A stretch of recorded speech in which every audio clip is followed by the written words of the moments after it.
What's changed in our value proposition? We used to focus on that service. We focus on those solutions. We used to focus on information. Now we're focused on knowledge. That's converting that information. Performance, relationship. Interpreting technology? No, linking technology. From the LinkedIn, Facebook, and all the others that are out there, all the social media, we are now trying to connect. From just reporting information to advising. People need your knowledge. They need your expertise. They need that out there. From silos of the past to collaborative teams. That's why the brokers don't work. They like to be lone rangers. They respond to change versus the other side here of creating change. Property focus to strategic focus. Making sure that as you convert that, think of how this, and when you start looking at jobs and places you want to go here, the words that you want to think of, the way you present yourself, the way you interact with people has got to be on that side of the ledger. Because that is where the future is. That's what's happening here. And you're no longer, I've told this to Bowman, Iram, and God knows everybody else in the world, I never have liked this title, property manager.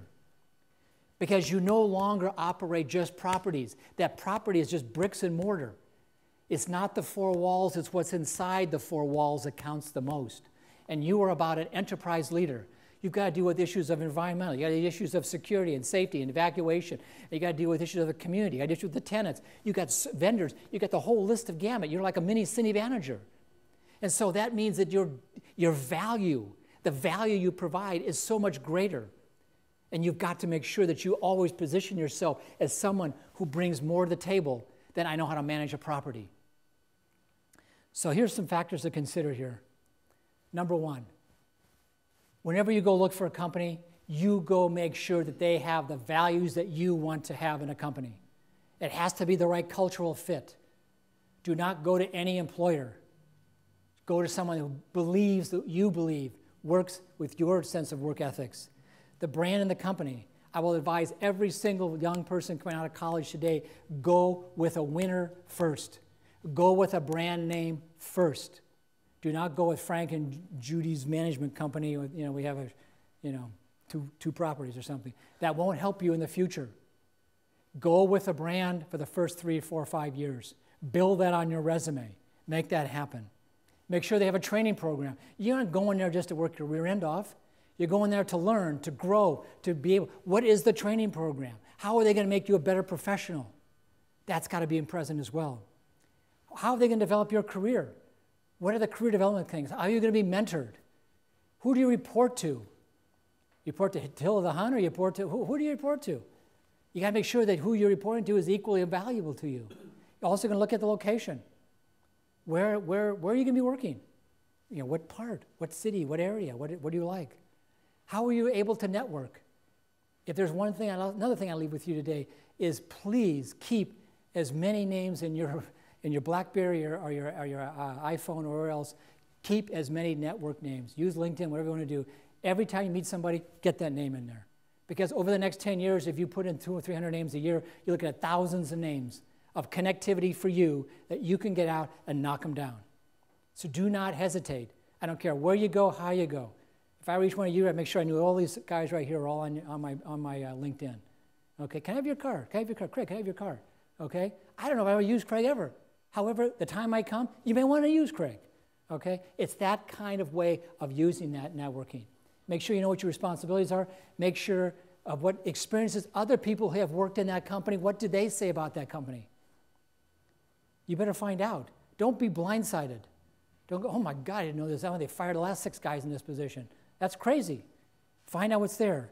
Find out what you're going to get paid. Okay?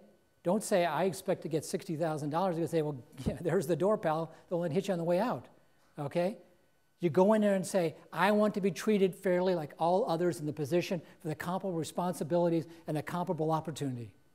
I expect to be that, and I expect my job is to prove to you that I can not only do that job, but exceed your expectations. How would I measure your success a year from now? The most important thing you should say is, at a year from now, if you can trust me, if you know that what I say I will say, and what I say I will do, I will do. If you trust me to give me responsibility, then I've succeeded. I need to build that trust. My performance will dictate that, but make sure that happens. And obviously be in an area of interest for you. Don't be working and say, well, it's the only job I got. I hate this thing. I want to get out of here. You know, don't do that to yourself. Wait a month or two to get a better job than just something that shows up. When you're interviewing for a job, make this happen. Make sure that you view this as an opportunity, not a job. When you go out there in the workplace today, it's not applying for a job. You're applying for what? An opportunity. An opportunity to demonstrate your skills, your training, your education, your drive, your commitment, your desire to be in this industry. Make sure that that happens. Have at least one creative idea. Have some idea. Well, you know, I've always wondered why we couldn't integrate more technology with management, how we can make it more efficient. Somehow, give some thought so it shows that you're not just a robot, that you actually think about things and you actually have ideas, that you can contribute, make something there. Discover their hot buttons. And finally, this one here. As you look at this here, this is what people want. These are the skills they're looking for. And you need to incorporate those skills, incorporate that kind of information in the way in which you communicate all of it. You want people to say, well, yes, well, one of the things I like to do, I'm a good multitasker, and I'm really good at taking backs of information and separating those out and creating knowledge from that. You know, you integrate how this works, okay? Use that to your advantage. So my advice to you is 3 things. These are my last 3 slides. You need to follow your passion.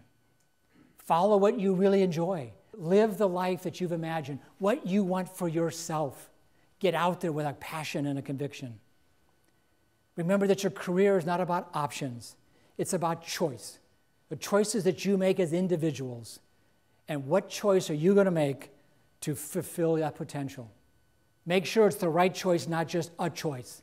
A choice you've thought about, a choice you've thought, that you've investigated, researched, and understood. Make sure that happens. Not just any choice. And the final thing, very simple. Have fun. This is absolutely the best industry to be in, the best place to go out and do it.